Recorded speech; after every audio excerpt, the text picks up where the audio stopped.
Hello and welcome back to Libib's booktube channel. My name is Kaylin and today I'm going to be doing another monthly wrap-up. Whoops. So anyhow, the month of July, like I say every month, has just flown by. No, it's August. I can't even keep my month straight now. But I feel like every month this year just keeps going by faster and faster, and I'd really appreciate it for next month's video purposes that we could slow things down a bit. I got some reading done this month. Woohoo! Woohoo! Yay. Thank you, audience member. Anywho, the first book I'm going to be talking about is There's Someone Inside Your House by Stephanie Perkins. And I had been waiting for this book forever once it was first announced. I could not believe that we were going to get a YA horror novel from the contemporary queen herself. So I was kind of like worried, but not worried at the same time of how this storyline was going to play out. But I've been meaning to read it for like the past year since I got it last year at ALA. And I finally read it. I finally got it done. Like, I started it last year and I finally completed it. Holy Toledo. This book talks about our main character, Makani Young, and she is originally from Hawaii but has just moved over to a town in Nebraska to live with her grandma because she has some kind of things in her past that has happened and she's just trying to get along at this new school. But then one day students began dying one by one in like mysterious, gruesome, nasty, bloody, horror, gore, messed up ways. I ended up rating this book 4 out of 5 stars on Goodreads, but I really want to give it a 3.5 star the more that I thought about it. I mean, it was a good book, but there were just a lot of things I was like, what was going on?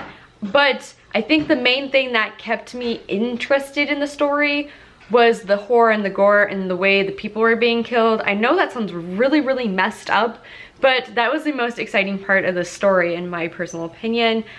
We do have some mysterious background that's going on with our main character, and that just wasn't intriguing enough at all. So that kind of sucked. But other than that, there were a couple of things that I was like, okay, can we just like move on with the book?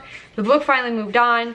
The last like third of the book, or even like the last 50 pages, was a really great end to the book. I really liked and enjoyed it. I think that was the most enjoyable part of the book, and I'm glad I pushed through it. But anywho, 3.5 out of 5 stars for There's Someone Inside Your House by Stephanie Perkins. And last but not least, the other book that I read for the month is, whoops, and I have it upside down now, The Daughter of the Pirate King by Trisha Levenseller. And this book is absolutely great for fans of a female version of Pirates of the Caribbean, on Stranger Tides. There we go. It's the 4th book in the Pirates of the Caribbean movie series that this really, really hits home with, which is not my favorite Pirates of the Caribbean movie, but this book was so much better than that, and I highly recommend it if you do not like that movie. But we have our main character, Alosa. She's this fiery redhead, and she's this kick-ass female pirate. She has an all-female crew. They're out on the hunt for a couple of pirate pieces to form this one giant map that will lead them to this great treasure. I really liked and enjoyed this book. I thought it had a wonderful, fantastic cast, a lot of elements. I liked where the plot was going.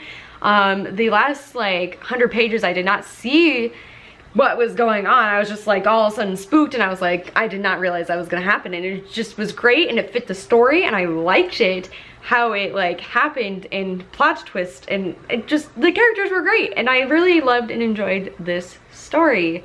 And so it was also a very fast-paced read because I read this book in I think like 2 or 3 days. I love this. I love where the story is going in the next book. I really, really recommend it. 4 out of 5 stars. Anyways, that's gonna be it. I ended up reading 2 books, and they were both around 4 stars out of 5, so it was a great reading month for me.